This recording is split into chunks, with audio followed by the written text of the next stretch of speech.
आता रुपाली चाकणकरांच्या अडचणी या प्रकरणामुळे आणखीन वाढण्याची शक्यता निर्माण झाली आहे। खरातच्या सांगण्यावरूनच शिर्डी पोलीस ठाण्यात गुन्हा दाखल करण्यात एका गुन्ह्यामध्ये महिला आयोगाने चक्क सुनावणी लावलेली होती आणि ज्या दिवशी खरातला अटक झाली त्याच दिवशी ही सुनावणी असल्याचा धक्कादायक खुलासा झालाय।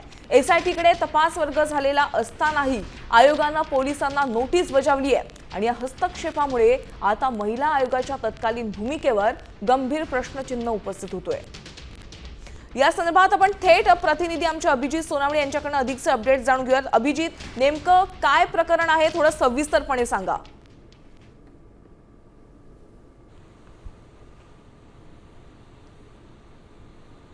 भोंदू अशोक खरात याच्या सांगण्यावरून शिर्डीतील पीडितेने त्याचा ऑफिस बॉय असलेल्या नीरज जाधव विरोधामध्ये एक तक्रार दिलेली होती। गुन्हा दाखल करण्यात आलेला होता।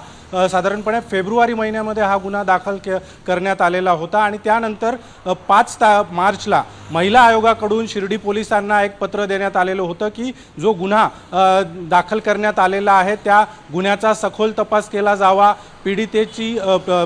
पीडितेला बोलावून सविस्तरपणे तिची तक्रार घेतली जावी, अशा पद्धतीचं हे सगळं पत्र देण्यात आलेलं होतं। आणि त्यानंतर दुसरं पत्र हे 9 मार्चला देण्यात आलेलं होतं।